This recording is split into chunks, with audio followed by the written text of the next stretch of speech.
வாசிப்போம். சங்கீதம் 89 சங்கீதம் 24 வசனம். சத்தமாக வாசிக்கலாம். என் உண்மையும் என் கிருபையும் அவனோடு இருக்கும், என் நாமத்தினால் அவன் கொம்பு உயரும். அல்லேலூயா சொல்லுவோமா? இதில் ஆண்டவர் சொல்லி இருக்கிறார், என் உண்மையும் என் கிருபையும் அவனோடு இருக்கும். பிரியமான தேவ பிள்ளைகளே, இந்த காலவேளையில கர்த்தர் உண்மையுள்ளவர் என்கிற தலைப்பில் கர்த்தர் நம்மோடு கூட பேசுவாரா? கர்த்தர் உண்மையுள்ளவர். தேவனுடைய பிள்ளைகளே, நம்மை அழைத்த தேவன் உண்மையுள்ளவர். எவ்வித ஒரு சூழ்நிலையில் நீங்கள் இந்த காலவேளையில் இருந்தாலும் உங்களை ஆசீர்வதித்து உயர்த்த தேவன் உண்மையுள்ளவராக இருக்கிறார். தேவனுடைய பிள்ளைகளே, நம்மை அழைத்த தேவன் உண்மையுள்ளவர். ஒருவேளை பாடுகள், வேதனைகள், கண்ணீர், கவலை என்று பல சூழ்நிலை உங்கள் வாழ்க்கையில் வந்திருக்கலாம். ஆனால் உங்களை அழைத்த தேவன் உண்மையுள்ளவர். அவர் உங்களை ஆசீர்வதித்து நிச்சயம் உயர்த்துவார். அவர் உங்களுக்கு அற்புதம் செய்து நிச்சயம் உங்களை உயர்த்துவார். அவர் உங்களுக்கு எதிரான தடைகள், போராட்டங்கள், தீமைகளை விலக்கி நிச்சயம் உங்களை உயர்த்துவார். காரணம், கர்த்தர் உண்மையுள்ளவர். அல்லேலூயா. வேதம் சொல்லுகிறது, என் உண்மை அவனோடு இருக்கும், என் நாமத்தினால் அவன் கொம்பு உயரும். தேவ பிள்ளைகளே, தேவன் நம் வாழ்க்கையில் உண்மையுள்ளவராய் இருந்து செய்கிற காரியங்களை இந்த காலவேளையில் நாம் தியானித்து ஜெபிக்க போகிறோம். 1 கொரிந்தியர் 10வது அதிகாரம் 13வது வசனம் வாசிக்கலாம். 1 கொரிந்தியர் 10வது அதிகாரம் 13வது வசனம். மனுஷருக்கு நேரிடுகிற சோதனையே அல்லாமல் வேறே சோதனை உங்களுக்கு நேரிடவில்லை. தேவன் உண்மையுள்ளவராய் இருக்கிறார். உங்கள் திராணிக்கு மேலாக நீங்கள் சோதிக்கப்படுவதற்கு அவர் இடம் கொடாமல்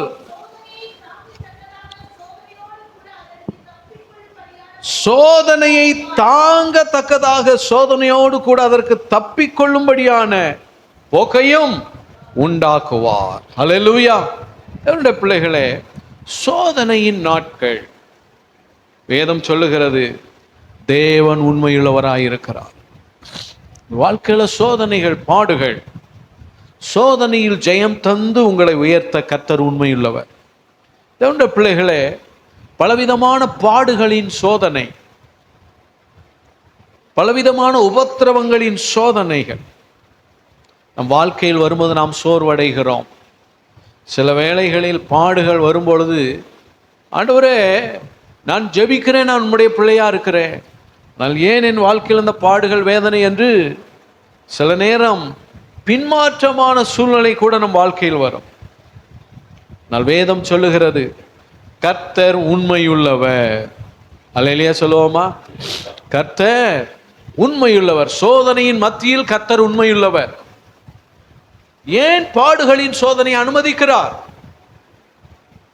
வாழ்க்கையிலே பாடுகள் போன்ற சோதனைகள் ஏன் வருகிறது?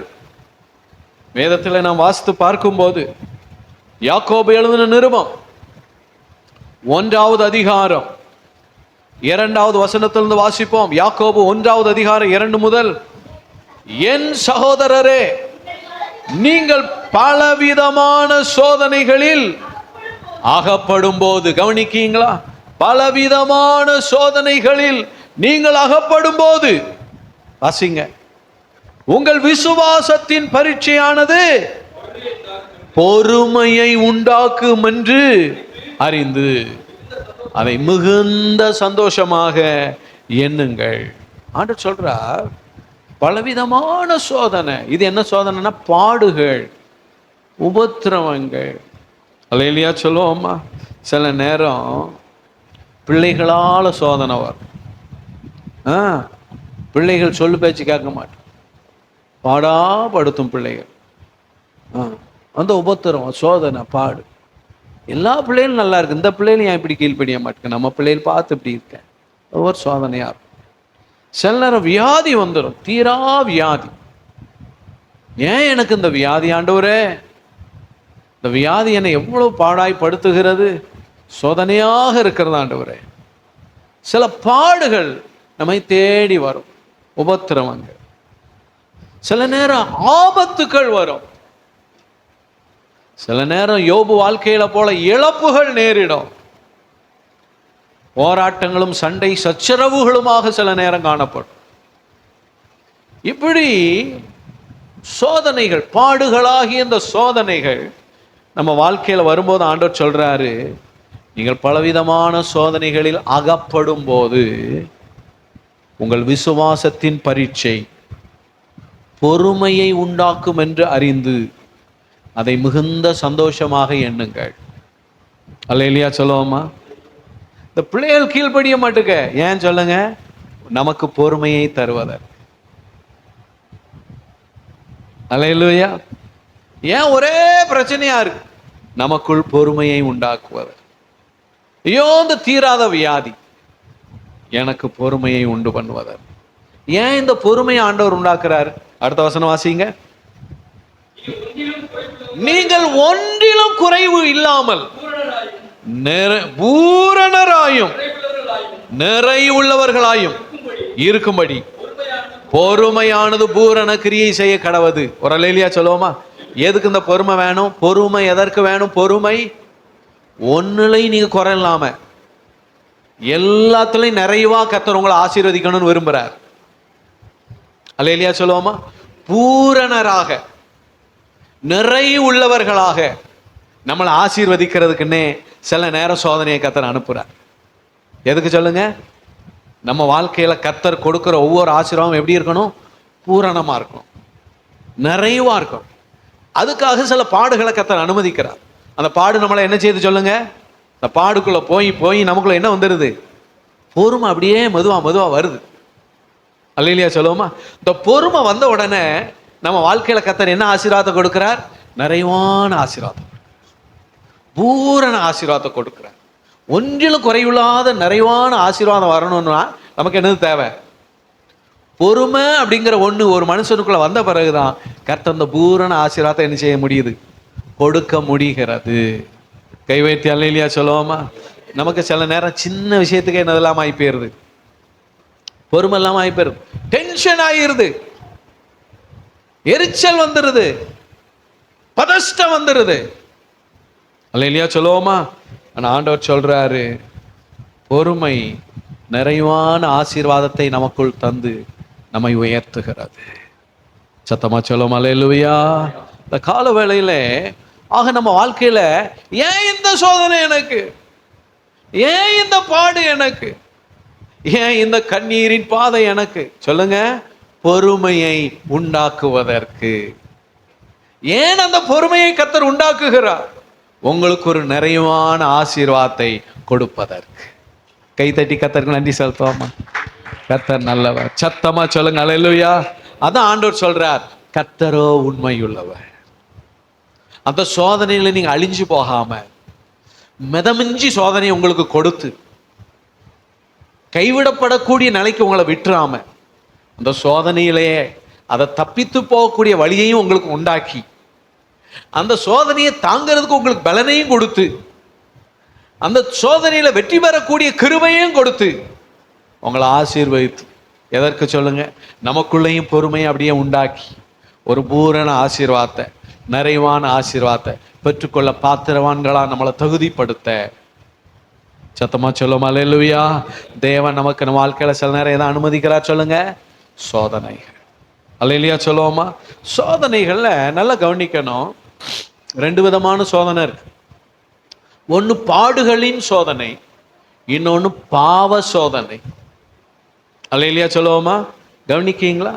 பாவ சோதனையை கர்த்தர் அனுமதிக்கிறது கிடையாது. அதான் ஆண்டவர் சொல்லியிருக்கிறார் மத்தேயு 6:13, எங்களை சோதனைக்குட்பட பண்ணாமல் தீமையினின்று எங்களை ரட்சித்துக் கொள்ளும். அல்லேலூயா சொல்லுவோமா? அல்லேலூயா. இந்த பலவிதமான சோதனைகளில் நீங்கள் அகப்படும் போது உங்களுக்கு அது பொறுமையை உண்டாக்கும் என்று அறிந்து சந்தோஷப்படுங்கள் என்று கர்த்தர் சொல்லுகிற இந்த சோதனை வேற, அது பாடுகள். ஆனா கவனிக்கீங்களா, அப்போ நீங்க நினைச்சிடக்கூடாது, என் வாழ்க்கையில் இந்த பாவ சோதனை வருது, நான் அமைதியா இருக்க வேண்டியதான் என்ன அப்படின்னு இருக்கக்கூடாது. தேவ பிள்ளைகளே, பாவ சோதனை வந்தா விட்டுட்டு ஓடணும், தலதறிக்க ஓடணும். அது இல்லையா சொல்லுவோமா, அது எனக்குள்ள பொறுமையை உண்டாக்கும், நான் பொறுமையா இருக்கட்டும், கிடையாது. சத்தமா சொல்லுங்க அல்லேலூயா. விட்டு ஓடிடணும், தப்பிச்சோம் பழச்சோன்னு. ஆண்டவர் சொல்ற, அந்த சோதனைக்குள்ளே எங்களை என்ன செஞ்சிடாதீங்க, விட்டுறாதீங்கப்பா, எங்களை இந்த பாவ சோதனைக்குள் பிரவேசிக்க பண்ணாமல் தீமை நின்று எங்களை ரட்சித்துக் கொள்ளும். இந்த சோதனை யாக்கோபுல சொல்லப்பட்டிருக்கிற சோதனை, இன்னும் 1 கொரிந்தியர்ல சொல்லப்பட்டிருக்கிற சோதனை பாவ சோதனை அல்ல. ஏதேன் தோட்டத்தில் ஆதாம் ஏவாள் கொண்டு வந்த அந்த சோதனை அல்ல, இது பாடுகளாகிய சோதனை. சத்தமா சொல்லும் அல்லேலூயா. இந்த பாடுகளாகிய சோதனை குறித்து வேதத்துல யாக்கோபு 5:11 வாசித்து பார்க்கும்போது வாசிக்கலாம். யாக்கோபு எழுதின நிருபம் 5ஆம் அதிகாரம் 11வது வசனம் வாசிப்போம். இதோ பொறுமையாயிருக்கிறவர்களை பாக்கியவான்கள் என்கிறோமே. கை வைத்து சொல்லுங்க அல்லேலூயா. பக்கத்துல பாச்சு, உங்களுக்கு பொறுமை இருக்கா சொல்லுங்க. பொறுமையா இருக்கீங்களா? நீங்க தான் பாக்கியவான். அல்லேலூயா சொல்லுவோமா. இன்னும் பொறுமையா இருக்கீங்களே, ஆண்டவர் உங்களை பார்த்து சொல்றார், நீங்கள் பாக்கியவான். சத்தமா சொல்லுவோமா அல்லேலூயா. சத்தமா சொல்லுங்க அல்லேலூயா. பாடுகள் மத்தியிலும் இப்படி திட்டாங்க, பொறுமையா இருக்கிறேன். ஒரே பாடு, தடைகள், கஷ்டங்கள், பொறுமையா இருக்கிறேன். கர்த்தர் என்னை கைவிட மாட்டாரு, ஒரு அற்புதம் செய்தே ஆவாரு, உயர்வை தந்தே ஆவார்னு நானும் பொறுமையாவே இருக்கிறேன். ஆண்டவர் சொல்றார், நீங்கள் பாக்கியவான்கள். விசுவாசிக்கிறவன் சத்தமா சொல்லுங்க அல்லேலூயா. நான் இன்னும் பதஷ்டப்படலை, நான் கர்த்தருக்காக பொறுமையோடு காத்திருக்கிறேன். கர்த்தர் நிச்சயம் எனக்கு ஒரு அற்புதம் செய்வார் என்று பொறுமையோடு இருக்கிறவங்களை பார்த்து ஆண்டவர் சொல்லுகிறார், நீங்கள் யார் சொல்லுங்க? பாக்கியவான்கள். சத்தமா சொல்லும் அல்லேலூயா. அடுத்து தொடர்ந்து வாசிக்கலாம். யோபின் பொறுமையை குறித்து கேள்விப்பட்டிருக்கிறீர்கள். அல்லேலூயா சொல்லுங்க அல்லேலூயா. சத்தமா சொல்லுங்களேன் அல்லேலூயா. தேவ பிள்ளைகளே, யோபின் பொறுமையை குறித்து கேள்விப்பட்டிருக்கிறீர்கள். என்ன பொறுமை கவனிக்கீங்களா? எவ்வளோ இழப்பு பாருங்க, எவ்வளோ நிந்தனை பாருங்க, எவ்வளோ அவமானம் பாருங்க, எவ்வளோ கஷ்டம், எவ்வளோ கண்ணீர் பாருங்க. ஆனா அதன் மத்தியில் யோபு எப்படி இருந்தார்? அமைதியா இருந்தார். கர்த்தருக்கு என்ன செஞ்சார் சொல்லுங்க? ஸ்தோத்திரம் பண்ணார். கர்த்தர் அவரை கைவிட்டாரா சொல்லுங்க? கர்த்தர் அவரை கைவிட்டாரா? எல்லாம் கர்த்தர் உண்மையுள்ளவர். யோபுவுக்கு மாத்திரம் இல்ல, இந்த காலவில் கர்த்தர் உங்களுக்கு உண்மையுள்ளவர். ஆமென் சொல்லும் அல்லேலூயா. யோபுக்கு கர்த்தர் என்ன கொடுத்தார் பாருங்க. யோபின் பொறுமையை குறித்து கேள்விப்பட்டிருக்கிறீர்கள், கர்த்தருடைய செயலின் முடிவை கண்டிருக்கிறீர்கள். ஒரு அல்லேலூயா சொல்லுவோமா. நிச்சயமாக முடிவு உண்டு, உன் நம்பிக்கை வீண் போகாது. ஆமென் சொல்லுவோமா. யோபுக்கு என்ன முடிவு? ஒரு நல்ல முடிவு. என்ன நல்ல முடிவு? அவன் இழந்ததையெல்லாம் தேவன் 2 மடங்காக கொடுத்தார். அவன் முன்னிலையை பார்க்கலாம், அவன் பின்னிலையை தேவன் அவனை ஆசீர்வதித்து உயர்த்தினார். கைகள் தட்டி கர்த்தர் நன்றி செலுத்தலாம் அந்த கால வேளையிலே. அல்லேலூயா தேவனுடைய பிள்ளைகளே. ஆக சிலருக்கு என்ன வராது சொல்லுங்க? பொறுமை வராது. வயிற்றுல குழந்தை வந்துருச்சு, 8 மாசத்திலேயே குழந்தைய, 7 மாசத்திலேயே குழந்தை வெளியே வரணும்னா எப்படி வரும்? பூரணமான ஆசீர்வாதமா வருமா? பூரணமான நன்மையா வெளியே வருமா? 10 மாசம் ஆனாதான் நல்ல பிளஸிங்கா நமக்கு கிடைக்கும். சத்தமா சொல்லும் அல்லேலூயா. ஆக ஆண்டவர் சொல்றார், பூரண ஆசீர்வாதத்தை பெற்றுக்கொள்ள, நிறைவான நன்மையை பெற்றுக்கொள்ள, சோதனையின் நேரத்திலும், பாடுகளின் நேரத்திலும், நிந்தனையின் நேரத்திலும், கண்ணீரின் நேரத்திலும் நீங்கள் பொறுமையோடு இருங்கள். சத்தமா சொல்லும் அல்லேலூயா. ஏன் இந்த சோதனை வருது? நமக்குள்ள பொறுமையை உண்டாக்க, இன்னும் ஏதோ ஒரு பொறுமையை எனக்குள்ள கர்த்தர் உருவாக்க விரும்புறார். அதனாலதான் இந்த மாதிரி கஷ்டங்கள் வருது. அல்லேலூயா சொல்லுவோமா. அந்த பொறுமை எனக்குள்ள வரும்போது வேதம் சொல்லுகிறது, ஒரு நிறைவான ஆசீர்வாதம் உங்களுக்குள் வரும். சத்தமா சொல்லும் அல்லேலூயா. ஆக தேவன் சோதனையின் நேரத்தில் உங்களுக்கு உண்மையுள்ளவராக இருக்கிறார். ஆமென் சொல்லுங்க. ஆமென். இரண்டாவது, தேவன் ஐக்கியம் தந்து நடத்த உண்மையுள்ளவர். வாசிக்கலாம். 1 கொரிந்தியர் 1ஆவது அதிகாரம் 1 கொரிந்தியர் 1வது அதிகாரம் 9வது 10வது வசனங்கள் வாசிக்கலாம். தம்முடைய குமாரனும் நம்முடைய கர்த்தருமாய் இருக்கிற இயேசு கிறிஸ்துவுடனே ஐக்கியமாய் இருப்பதற்கு உங்களை அழைத்த தேவன் உண்மையுள்ளவர். அல்லேலூயா. பிரியமான தேவ பிள்ளைகளே, இயேசு கிறிஸ்துவுடனே ஐக்கியமாய் இருப்பதற்கு உங்களை அழைத்த தேவன் உண்மையுள்ளவர். அது தொடர்ந்து கீழே வாசிக்கலாம். சகோதரரே, நீங்கள் எல்லாரும் ஒரே காரியத்தை பேசவும், பிரிவினைகள் இல்லாமல் ஏக மனதும் ஏக யோசனை உள்ளவர்களாய் சீர்பொருந்தினவர்களாய் இருக்க வேண்டும் என்று நம்முடைய கர்த்தராய் இருக்கிற இயேசு கிறிஸ்துவின் நாமத்தினாலே உங்களுக்கு புத்தி சொல்லுகிறேன். தேவனுடைய பிள்ளைகள் நல்லா கவனிக்கீங்களா? இயேசு கிறிஸ்துவோடு ஐக்கியமாய் இருப்பதற்கு உங்களை அழைத்த தேவன் உண்மையுள்ளவர் மாத்திரம் இல்ல. கவனிக்கீங்களா? அவர் எதை விரும்புகிறார்? ஒருவரோடு ஒருவர் எப்படி இருக்கணும்? ஐக்கியமா இருக்கும். சில சொல்லுவாங்க, நான் இயேசுவோட ஐக்கியமா இருக்கேன், ஆனா வீட்டில் ஏன்னா ஐக்கியமா இருக்க முடியாது. ஆமென் சொல்லுவோமா? அல்லேலூயா, ஸ்தோத்திரம் என்று சொல்லி இந்த ஐக்கியத்துல பிளவுகளை ஏற்படுத்த சத்துரு பிரயாசப்படும். ஆனா ஆண்டவர் சொல்றார், நல்லா கவனிக்கீங்களா? இயேசு கிறிஸ்துவோடு ஐக்கியப்பட அழைத்த தேவன் நம்ம குடும்பத்துல, நம்ம வேலை செய்கிற இடத்துல, நம்ம சபையில, நம்மளை சுற்றி இருக்கிற மக்கள் மத்தியில வாக்குவாதங்களை நீக்கி ஐக்கியப்பட்டை உண்டாக்கி ஆசீர்வதிக்க தேவன் உண்மையுள்ளவராய் இருக்கிறார். அல்லேலூயா சொல்லுவோமா? அல்ல எத்தனை பேர் நம்புறோம்? ஆமென் சொல்லுங்க. ஆமென். நம்ம குடும்பத்துல ஆமென் சொல்லுவோமா? நம்ம நீங்க வேலை செய்கிற இடங்கள், உங்களை சுற்றி இருக்கிற மக்கள் மத்தியில சத்ருவாகிய பிசாசு சபையில எதை உண்டாக்குவான் சொல்? குழப்பங்கள், பிரிவினைகள், பல தீமைகளை உண்டு பண்ணி நம்ம ஆசீர்வாதங்களை கெடுப்பதற்கு பார்ப்போம். ஆனால் வேதம் சொல்லுகிறது, இயேசு கிறிஸ்துவோடு உங்களை ஐக்கியமாய் இருக்க அழைத்த தேவன் உண்மையுள்ளவர். ஆமென் சொல்லுவோமா? இயேசுவோடு யார் ஐக்கியமா இருக்காங்களோ அவங்க எப்படி இருப்பாங்க? வாசிங்க. 1 யோவான் 1வது அதிகாரம் 6வது 7வது வசனம் வாசிங்க. 1 யோவான். நாம் அவரோடு, அதாவது ஆண்டவரோடு ஐக்கியப்பட்டவர்கள் என்று சொல்லியும் இருளிலே நடக்கிறவர்களாய் இருந்தால், கவனிக்கீங்களா? நான் இயேசுவோடு ஐக்கியமா இருக்கிறேன் அப்படின்னு சொல்லிட்டு இருள நடந்தா அவங்க பொய் சொல்றாங்கன்னு அர்த்தம். 7வது வசனம், அவர் ஒளியில் இருக்கிறது போல நாமும் ஒளியிலே நடந்தால் ஒருவரோடே ஒருவர் ஐக்கியப்பட்டு இருப்போம். கை வைத்து ஆமென் சொல்லுவோமா? அல்லேலூயா. ஆக நாம அவரோடு ஐக்கியப்பட்டிருந்தா நாம எங்க இருப்போம் சொல்லுங்க? ஒளியில இருப்போம். அந்த ஒளியில நடந்தா ஒருவரோடு ஒருவரும் எப்படி இருப்போம்? ஐக்கியப்பட்டிருப்போம். சத்தமா ஆமென் சொல்லுவோமா? அல்லேலூயா. நான் ஏசப்பாவோட மட்டும்தான் ஐக்கியப்படுவேன், மற்றவங்கெல்லாம் எனக்கு பிடிக்காது அப்படின்னு சொன்னோம்னா நாம சரியா இல்லைன்னு தான் அர்த்தம். அல்லேலூயா. இயேசுவோட ஐக்கியம் நமக்கு இருக்கு. அவர் ஒளியில இருக்கிறது போல நாமும் ஒளியில இருந்து இயேசுவோடு ஐக்கியப்பட்டிருந்தா நம்ம ஒருவரோடு ஒருவர் என்ன செய்யணும்? ஐக்கியமா இருக்க கர்த்தர் அதை உண்டு பண்ணுகிறார். ஒளி நம்மை ஐக்கியப்படுத்துகிறது. சத்தமா சொல்லுமா? அல்லேலூயா.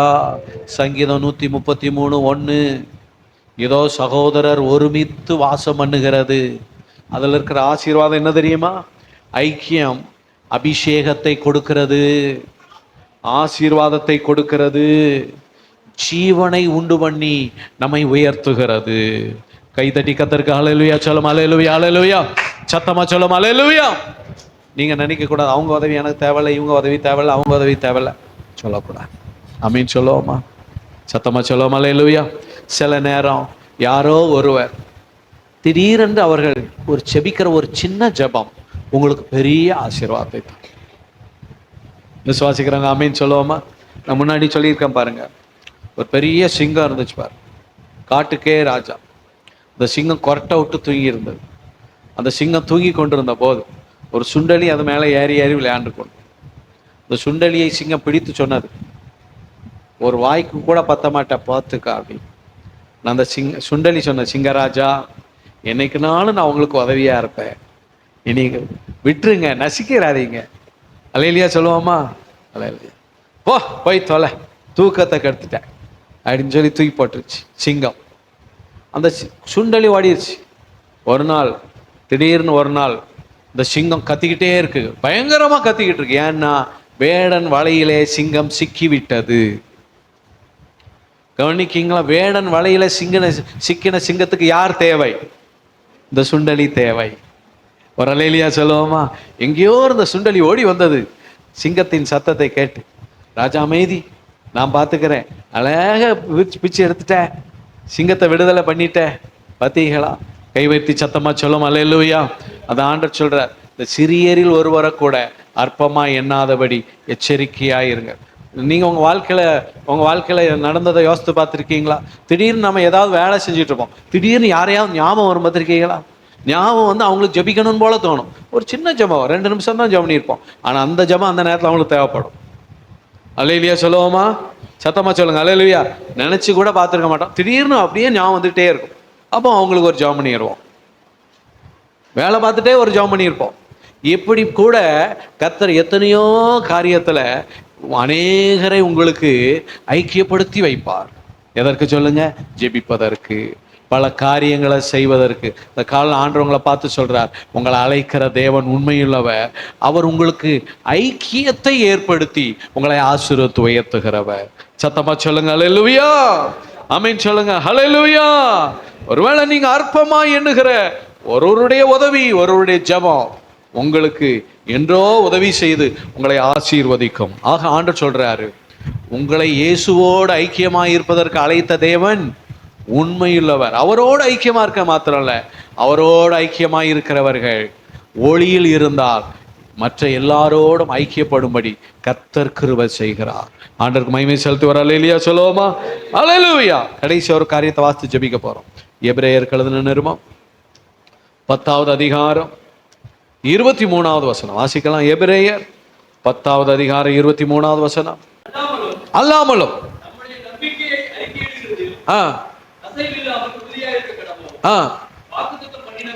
வாக்குத்தத்தம் பண்ணினவர் உண்மையுள்ளவராய் இருக்கிறாரே. எத்தனை பேர் இந்த கால நம்புறோம்? உங்களுக்கு வாக்கு கொடுத்திருக்கிறார் ஆண்டவர். இந்த வருஷம் நம்ம சபைக்கு ஆண்டவர் வாக்கு கொடுத்திருக்கிறார், இரட்டிப்பான நன்மையை தருவேன். ஆண்டவர்ல சொல்லி இருக்கிறாரு. அல்லேலூயா. வாக்குத்தத்தம் பண்ணினவர் உண்மையுள்ளவராய் இருக்கிறாரே. இந்த காலவில் விசுவாசிக்கீங்களா? பக்கத்துல கையை பிடிச்சு சொல்லுங்க, கர்த்தர் உங்களுக்கு இரட்டிப்பான நன்மையை வைத்திருக்கிறார். அல்லேலூயா. சத்தமா சொல்லும் அல்லேலூயா. இந்த காலவில் சோர்ந்து போகாதீர். வாக்குத்தத்தம் பண்ணினவர் உண்மையுள்ளவர். தேவனுடைய பிள்ளைகளே, உபாகமம் 1வது அதிகாரம் 10வது வசனத்துல நாம வாசித்து பார்க்கும்போது ஆண்டவர் இஸ்ரவேல் ஜனங்களை பெருக பண்ணினார். எப்படி பெருக பண்ணினார்னு பார்க்கும்போது, உன் தேவனாகிய கர்த்தர் உங்களை பெருக பண்ணினார். இதோ இந்நாளில் நீங்கள் வானத்து நட்சத்திரங்களைப் போல திரளாய் இருக்கிறீர்கள். மோசே ஜனங்களை பார்த்து சொல்றார், கர்த்தர் உங்களை பெருக பண்ணி இருக்கிறார். உங்களை பார்க்க எப்படி இருக்குன்னா வானத்து நட்சத்திரத்தை போல திரளாய் இருக்கிறீர்கள். ஒரு நாள் இந்த சந்ததியை குறித்து தான் ஆண்டவர் சொன்னார் ஆபிரகாம் கிட்ட. அப்ப ஆபிரகாம் என்ன ஜெபம் பண்ணிட்டு இருந்தார் தெரியுமா? ஆதியாகமம் 15வது அதிகாரம் என்ன ஜெபம் பண்ணார்? 2வது வசனம். அதற்கு ஆபிரகாம், கர்த்தராகிய ஆண்டவரே, அடியேனுக்கு என்ன தருவீர்? நான் பிள்ளை இல்லாமல் இருக்கிறேனே, இதுதான் என் தேவை இன்னைக்கு. அல்லேலூயா சொல்லுவோமா? என்னப்பா எனக்கு தருவி? நீங்க நினைக்கலாம், அந்த வாக்குத்தத்தம் இந்த வாக்குத்தத்தம் நல்லா தான் இருக்குப்பா, ஆனா எனக்கு நீர் என்ன தர போறீர் ஆண்டவரே? எனக்கு இந்த நன்மை இல்லையா ஆண்டவரே? எனக்கு இந்த ஆசீர்வாதம் இல்லையா ஆண்டவரே? நான் எதிர்பார்க்கிற இந்த அற்புதம் என் வாழ்க்கையில நடக்கலை ஆண்டவரே. ஆபிரகாம் அப்படிதான் ஜெபம் பண்ணார். எனக்கு இன்னும் நீங்க என்ன தரலாம் ஆண்டவரே? பிள்ளை தரலாம் ஆண்டவரே. தமஸ்கு ஊரானாகிய இந்த எலியேசர் என் வீட்டு விசாரணை கர்த்தராய் இருக்கிறானே. ஆண்டவர் அவனுக்கு என்ன சொன்னார் பாருங்க, 5வது வசனம். அவர் அவனை வெளியே அழைத்து நீ வானத்தை அண்ணாந்து பார், நட்சத்திரங்களை எண்ண உன்னால கூடுமானால் அவைகளை எண்ணு என்று சொல்லி பின்பு அவனை நோக்கி உன் சந்ததி இவ்வண்ணமாய் இருக்கும் என்றார். ஆமென், ஹல்லேலூயா. கவனிக்கீங்களா? ஆண்டவர்கிட்ட கேட்கிறேன், என்ன தருவீர்? ஆண்டவரே, நான் உங்களை பின்பற்றி உங்களுக்காக வாழ்றேன், நீங்க எனக்கு என்ன தருவீங்கப்பா? இன்னும் எனக்கு என்ன இல்லை, ஒரு குழந்தை பாக்கியம் நீங்க தரலையப்பா. ஆண்டவர்கிட்ட எதிர்பார்க்கிற ஒரு ஆசீர்வாதம், உங்க வாழ்க்கையில நீங்க எதிர்பார்க்கிற ஒரு நன்மை, நீங்க எதிர்பார்க்கிற ஒரு அற்புதம், எதிர்பார்க்கிற ஒரு ஆசீர்வாதம், எதிர்பார்க்கிற ஒரு உயர்வு. ஆமென் சொல்லும். அல்லேலூயா. ஆண்டவர் அவனுக்கு அதுக்கு வாக்கு கொடுத்தாரு, உன் சந்ததிய வானத்து நட்சத்திரம் மாதிரி பெருக பண்ணுவேன். ஆதியாகமம் 15 வாக்கு பண்ணினாரு. உபாகமம் 1:10 ஆமென் மோசே சொல்றார், ஆண்டவர் உங்களை வானத்து நட்சத்திரத்தை மாதிரி பெருக பண்ணி இருக்கிறார். கைகள் தட்டி கர்த்தருக்கு நன்றி செலுத்துவோமா? அல்லேலூயா. அந்த காலவேளையில வேதம் சொல்லுகிறது, ஆண்டவர் ஆபிரகாமுக்கு வாக்குத்தத்தம் பண்ணினவர் உண்மையுள்ளவர். இந்த காலவேளையில கர்த்தர் உங்களுக்கு சொன்னதை செய்யும் அளவும் உங்களை கைவிடவே மாட்டார். ஆமென் சொல்லுவோமா? ஏன் அவர் வாக்கு மாறாதவர். உங்களை அழைத்த தேவன் உண்மையுள்ளவர். ஆமென் சொல்லுவோமா? சோதனையின் நடுவில் உண்மையுள்ளவர். உங்களோடு ஐக்கியமாக இருந்து உங்களை ஆசீர்வதிக்கிறவர் உண்மையுள்ளவர். ஆமென். தேவனுடைய பிள்ளைகளே, அவர் உங்களுக்கு வாக்கு பண்ணி இருக்கிறதை நிறைவேற்ற இன்றைக்கு உண்மையுள்ளவராய் நம் நடுவில் வந்திருக்கிறார். நம்ம எல்லாம் எழுந்து நிற்கலாம்.